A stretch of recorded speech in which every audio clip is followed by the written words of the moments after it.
Okay students, welcome back. ये आज आपकी सेकंड पोएम स्टार्ट कर रहे हैं जिसका नेम है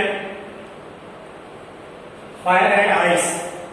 इसके लेखक Robert Frost and American writer. इसमें राइटर ने शो किया है कि वर्ल्ड दो वेज से उसका डिस्ट्रक्शन होगा, या तो फायर से या फिर आइस से, मतलब आग और हिम मीन्स बर्फ। तो आइए इसको देखते हैं।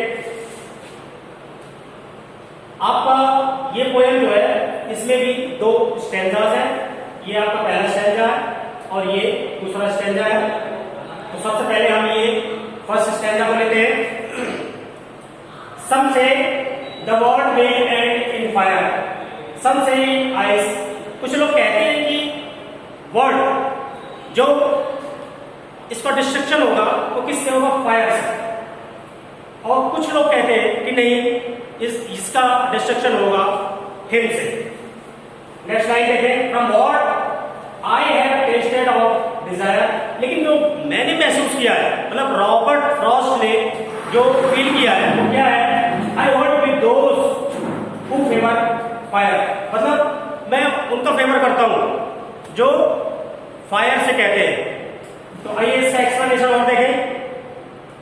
The poem explains the profound idea that the world put end in either of two ways. अब यहां पर पोएट कह रहे हैं कि इस संसार का, इस वर्ल्ड का जो अंत होगा उसके टू वेज है, यानी दो वेज से उसका अंत हो सकता है। आइए जाने ये वेज है कौन कौन से? आइदर बाय आइस और फायर, या तो हिम से या तो फिर फायर से, मतलब आग से।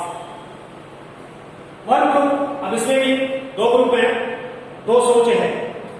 One group of the opinion that someday the earth will get so heated that would lead to fire destroying the earth surface. उनका मानना है, एक ग्रुप कह रहा है एक दिन ऐसा आएगा कि पृथ्वी इतनी हीट हो जाएगी कि इसका सर्वनाश हो जाएगा। एक ग्रुप का मानना ये है। यहां पर फायर का मतलब कि पृथ्वी स्वतः हीटेड अप हो जाएगी, गर्म इतनी हो जाएगी कि मनुष्य का जीवन नहीं बचेगा। नेक्स्ट ग्रुप देखें।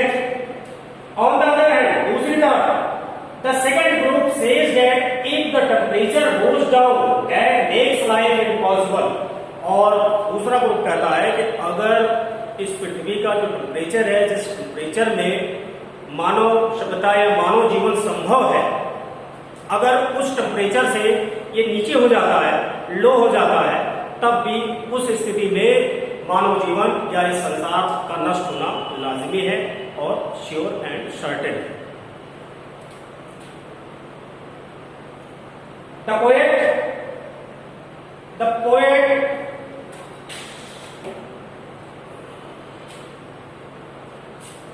The poet compares fire and ice with the destruction features of human emotion, desire and hatred। यहाँ पर पोएट ने फायर एंड आइस को डिजायर एंड हेट्रेड में इसका कंपेयर किया है, इसका कंपेरिजन किया है।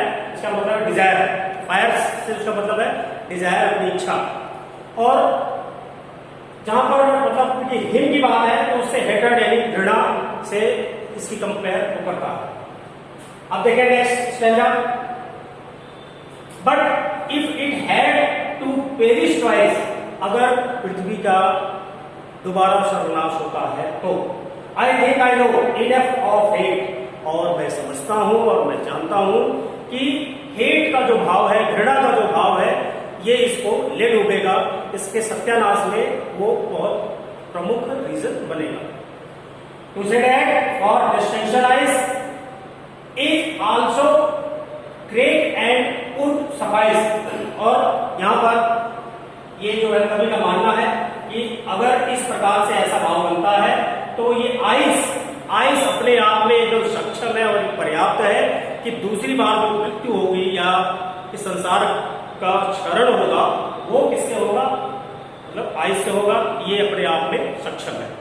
तो आइए इसका एक्सप्लेनेशन देखें। He considers if the world has to expire, He considers if the word has to expire twice, अगर ये वर्ड दोबारा एक्सपायर करता है,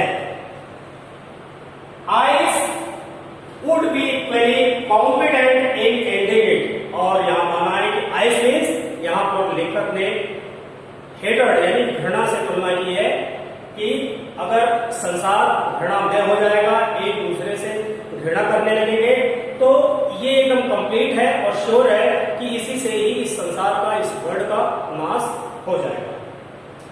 He brings about a contrast between ice and hatred। अब वो यहाँ पर आइस को हेटेड के साथ में उसकी तुलना करता है कि आइस जो उसने वर्ड यूज किया है उसका मतलब हेट्रेड। हेट्रेड मीन्स घृणा। The human capability of insensitivity and hatred has the potential for inner destruction।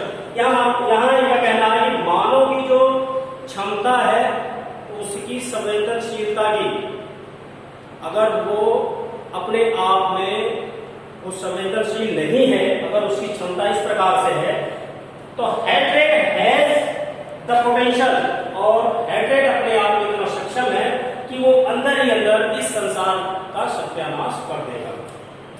दो स्लो एंड स्टेडी, यद्यपि ये भी हो सकता है कि वो स्लो हो और स्थिरता पूर्वक हो। It has the same effect that desire has on us, और जैसे हेट्रेड घृणा है, जैसे हमारे पर, हमारे शरीर में, हमारे भाव में जैसे डिजायर एक अपना इफेक्ट छोड़ता है, उसी प्रकार से सेम हेट्रेड भी अपना इफेक्ट छोड़ता है, जो दिखाई नहीं देता लेकिन अंदर ही अंदर वो इस संसार को नष्ट कर देगा। Okay, students, all of you thanks. We will meet in the next video.